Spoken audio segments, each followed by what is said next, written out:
Hey, starting the episode with level 89 construction. Obviously not actually from training construction, I never do that, but the XP from all these monthly statues really adds up. So I want to keep the momentum up on Araxor this episode. So you'll see a bunch of kills, because if I want the Noxious Scythe, I do need to keep getting kills every day, so it's okay. We don't have to talk about it. I mean, my therapist will hear about it, but we don't have to talk about it. Yeah, it's my third word drop, and all I want is a Fang drop, but that's okay. It's life. We live in the best of all possible worlds. Oh, look at that! 20 million XP in attack. I didn't even know you got an XP drop for beating Phase 3, so yeah. So this is the end of my Reaper task that I was starting at the end of last episode. I did not get Cinderbane gloves, and you know what? We have to talk about the elephant in the room. Yes, I do know that because I'm using melee, I'm more likely to be getting webs. There's still only a 1 in 8 chance of getting 3 in a row, but it is more likely than any other hill drop. I know I also said last episode I'd be getting more kills in range to help with this, but the minion path is up right now and I just hate doing the minion path with range. So when the minion path is up, I'll do melee, but otherwise, I'll do range. Oh nice, 20 million defense XP. That's like 2 hours after the 20 million attack XP. I guess I am training shared. Hey, that is kill 309 of the big spider and level 107 from the Reaper task. Do I get a drop? Onyx bolts. I guess that's okay. And what's the unlock? Eline axe. So I haven't done the oyster yet, and look, the loot is always garbage. I'm sure it will be this month too, but the fishing XP is tasty, let me tell you, and this is going to be level 95 fishing. 95 fishing, beautiful unlock, more fish, great, wonderful stuff. I am on the D&D train, and this time it's Tears of Guthix. Honestly, I don't do this much anymore because I'm cursed with having too many quest points. Now the minigame takes ages, but I'm so close to level 85 runecrafting, so I'll tough it out this week.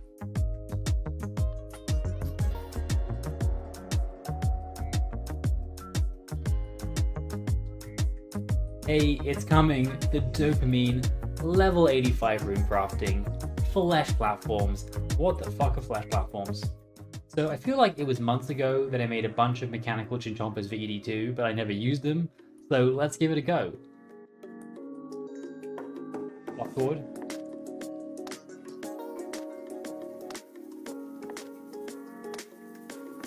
This is terrible? What am I doing? They're not doing the AoE damage I was expecting. Okay, this was like a disaster. It took me 2 minutes to clear this room. It's probably user error. Nice, new PB at Veriglyph. That's KC number 7 and 8 minutes 16 on the kill. I know that's super slow, but I'm learning, okay? I'm learning. Oh, it's a divination pet. Look at that. Sorry, my mind's gone blank. I don't know what to say. I just wasn't expecting anything to happen doing divination. Just getting energies. Let's take a look. I always like seeing the pet dialogue we get. It's kind of sad. It's just memories of Guthix. I think I'll send it away now. Boom! 25 seconds off my acid long kill time. I've mostly stopped doing ED2 because I don't actually think it's worth my time at this point, but I'm on a Dragon Slayer task, so I thought I might as well do it here. And the extra damage from the Slayer helmet makes a big difference. Ooh, 8 minutes 11. That's 5 seconds better. I mean, it's something. Okay, there's no PB on this one, but that's okay. I'm out of dragons anyway, so I'm not on task anymore. 17 draconic energy. I mean, I don't know why I care. I'll almost certainly never use it, but it's more than I normally get. Motherfucker, that's another web drop. Stop grasping me, people. Please make it stop. I want to get off the ride, please. What is going on here? Man, well, I'm officially above the drop rate for hilts, I guess. I'm so lucky. Ooh, 99 Viswax. You know, I've never got 100 Viswax. That's pretty cool. So, I forgot to record the kill, but I got another Dragon Slayer task, and this is KC10 at Astalon. Statistically, I think you get a drop from about 1 in every 33 full dungeon clears, so I'm close to 33% drop rate. Not bad, not bad. One thing that's nice about doing my Slayer tasks here is that even if I don't get any drops, I do get nice XP. I get the Slayer XP, sure, but I'm really close to level 91 Engineering. Any dragon now, There you go, level 91 Dungeoneering, and it's all like passive XP as I do Slayer and bossing. Oh, this is going to be way faster than my fastest kill. If I can get it before he summons another rock pillar. Yeah, 7 minutes and 40, that's like 30 seconds off my previous PB. Okay, so I know what you're thinking, oh, being an Iron Man, it's so fun and cool, just killing bosses and getting endless web drops from Araxor, but it's not all glamorous. It's also manually looting blue dragon scales so I can make super anti-fire potions. You know, there's a real life lesson here. It's like social media. It might look like someone's living an amazing life, but actually they're collecting blue dragon scales. Look at that, that's a new PB. What is it, 10 minutes 40? It's 48 seconds better. Blairhelm is putting in work here. I've fallen a bit behind on the quest grind since I got and then subsequently lost my quest cape, but Jagex has just released the Extinction quest a couple of days ago at time of recording, and I really want to do it. But before I can do it, I need to do the Eye of Het mini quest, which is set in Het's Oasis. So let's get started. Good old Icthlorin is looking for a powerful relic, the eponymous Eye of Het, that he thinks is somewhere around here. It's a powerful necromantic artifact that he wants to use to help fight the Elder Gods. We agree to help because we are literally incapable of saying no to anyone, and we go looking for it. Things are generally suspicious because there's been an earthquake here and there's all these shadowy portals all over the place. But after some sufficient parkouring, we close all the portals, clear all the debris, and grab the relic. Quest complete. Or is it? Because there's part 2. Eye of Het part 2. So, in the Eye of Het part 2 mini-quest, you play detective, and you try to find out who, or what, caused the destruction of the old jewel arena. Icthlorin thinks that whoever did it was trying to steal the Eye of Het for themselves. So, after a little bit of sleuthing, you gather the gods together and accuse Zamorak. I mean, there's actually like no evidence, but he's clearly evil, so it's probably him. Also, it actually is him, but not for the reasons you might think.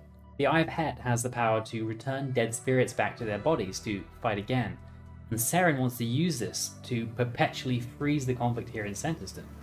She doesn't want to destroy the eggs because she sees them as in some sense her children, or like nephews, I guess, but she also can't let the Elder Gods actually reach the eggs, because then they'll hatch and the universe ends, and that's also bad. So instead, she plans to use the Eye of Het to just endlessly prolong the fighting here, containing the fight in an endless cycle of death and survival with neither side ever winning. I said earlier in this quest series that Seren's plan of building a garden to save the universe was the worst idea I'd ever heard, and it was. Until now. Anyway, Zamorak, to his credit, is the only one who sees Seren's true intentions here. He destroys the eye and then he leaves. Without Zamorak to help channel energy out of the eggs, they will now inevitably hatch, and the world will end when they do, setting us up nicely for the final quest in the Elder God Wars questline. The Extinction. Let's do a quick recap of where we are in the Elder God Wars storyline. The Elder Gods are unimaginably powerful beings that created the universe and, at its end, destroy it to create a new one. That end is, unfortunately, now, and the only thing stopping the apocalypse is that the Elder Gods are waiting for their eggs to hatch. Once they do, they'll transfer their essence into their newly hatched forms and literally eat the universe. Currently, the eggs have basically been kidnapped, egg-napped, and they're being held hostage by the young gods, like Saradomin and Armadil, in the ruined city of Centiston. It's an uneasy stalemate. The Elder Gods don't dare interfere directly as they risk destroying their own eggs as collateral damage, but we can't destroy the eggs either, as they're our only leverage. To make matters worse, with Zamorak abandoning the plan during the last mini-quest, we're no longer strong enough to keep the eggs safe from the Elder Gods' mortal servants. In essence, we've finally run out of time. This is the crisis we're facing in this monster Grandmaster Quest series finale of the Elder God Wars storyline, the Extinction quest. To start with, we bounce around the various battlefronts of Centiston, and quickly confirm that we are, indeed, quite screwed. Saradomin and Armadil want to destroy the eggs, whilst we still can, but Seren, who, unlike the regular gods, is actually a direct, if powered down relative of the Elder Gods herself, decides to take the eggs and flee, unwilling to allow the eggs to come to harm. This reveal, Seren's betrayal, has been fairly well signposted by this point, so it's not really a surprise. It's clear that Seren's loyalty is split between the universe and what she considers to be her family, the Elder Gods and their eggs. There's a bunch of mummy issues sprinkled in here as well, as Seren also feels like she's failed her mother Ma, the youngest of the Elder Gods who since died. So with Armadil and Saradomin staying in Centiston to hold back the forces of the Elder Gods, it's up to us and our friends to find Seren and the eggs. We team up with the Dragonkin Vicentithus, who, despite being Karapak's son and also tortured for millennia by the Dragonkin curse, is a surprisingly chill dude. We do a little tour of the universe looking for Seren, Tardiard, Naragun, Kethsi, before finally checking out Freneske, her homeworld, which honestly feels like it should have been the first place to check, and not the last place, but whatever. Surprise, surprise, Seren's there with the eggs, but before we can argue with her, Karapak arrives, and Jas is just behind him. Also, there's a breach to Erebus, the Shadow Realm, which has also appeared. Honestly, it's not clear why it's here. Seren blames Zaros, but Seren blames Zaros for a lot of things, and probably needs to go to therapy. Anyway, it's here now, and it's about to be important. Jas arrives and is about to destroy us, but Karapak momentarily breaks free of her control to use the needle to, quite literally, buy us more time, basically using the needle to trap Jas in a time loop. But it's quite clearly only a temporary solution. We don't have any better ideas, and the universe is minutes from ending, so we decide to jump into the Shadow Breach to find something that might help us. It's also made pretty obvious how incredibly toxic this breach is to everyone around here except us, who are protected by whatever Gothics did to make us the World Guardian. Karapak calls us a Shadow Soul monstrosity, which is, I'm not gonna lie, a little bit hurtful. What follows is a full hour of me wandering very slowly around Erebus, trying to solve a puzzle through trial and error. You can only stay for a minute before the shadow anima of Erebus proves too much, even for us, and Karapak needs to use the needle to reset us so we can explore again. As you explore, you build up your attunement and slowly gain the ability to stay there longer and faster. Eventually, you're able to activate enough rifts, relics, and soul geezers to reach something called the Idol of the Leviathan. This summons a Shadow Leviathan, a huge, snake-like creature native to Erebus, which ambushes Jas. With Karapak's help, the Shadow Leviathan overwhelms Jas, and all three of them are pulled into the Shadow Realm, before the Shadow Breach snaps shut behind them.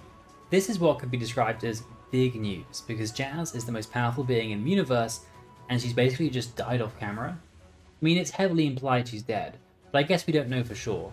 I still think it's possible that Zautek, the godlike shadow creature referenced in the pirate questline, could be a shadow anima corrupted Jas, but I guess we'll find out. We do still have a Seren problem though, because she doesn't want to sacrifice the eggs, the only thing that's left of her family. Animus tries to persuade her to take them down to his homeworld, Aya, and destroy them there. He thinks that his beautiful and peaceful homeland is a better final resting place than the broken and ravaged world of Freneske. This thoughtful act of kindness backfires spectacularly when Seren does indeed take them to Aya, but not to destroy them, but instead to finally let them hatch. Seren's gone full anime villain at this point, and she's rambling about life and death being two sides of the same coin, how everyone's betrayed her, how we're not so different you and I, you know, classic stuff. We do our best to evacuate the Ilijankans, although they're surprisingly zen about their impending doom, and most of them just accept it. It's beginning to make sense now how they haven't been able to solve their infertility problem, with their quite incredible lack of get up and go. We still need more time to save as many people as possible, so we start fighting a running battle against Seren as she's focused on hatching the eggs. You fight her twin aspects, light and shadow, then you fight some kind of manifestation of her elder godmother, Ma. Then, Seren starts rolling the elder god eggs around the arena like some kind of exploding bowling balls, whilst also cloning herself and blasting fire waves. I feel like this is not how the eggs are intended to be used, but honestly, who knows? Maybe it's customary among the Elder Gods to just use your unborn children as hand grenades. This last phase is mostly an endurance test, and it's actually hard. I mean, Seren doesn't mess around, so there's just so much going on it gets overwhelming. Plus, it's not a safe death, so it's probably for the best I've already lost my hardcore status.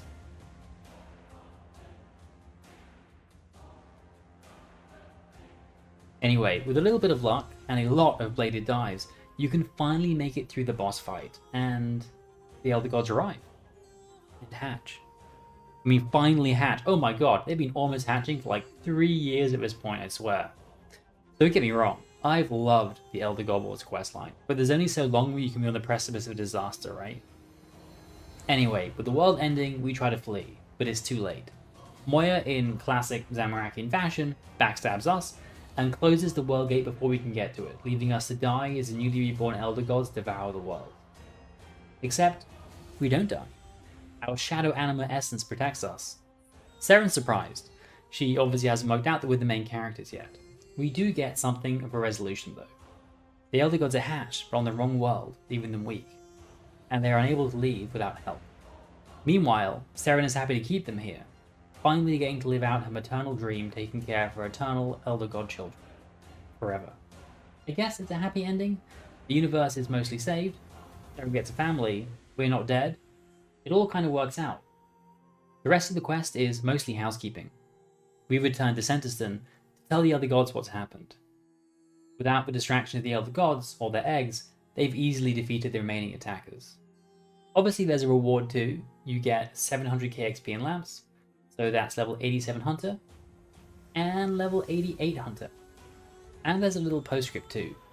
You get access to a place called the Dream of Aya, a small replication of what Aya was like before it was destroyed, made using the Dragonking's Dreamscape technology.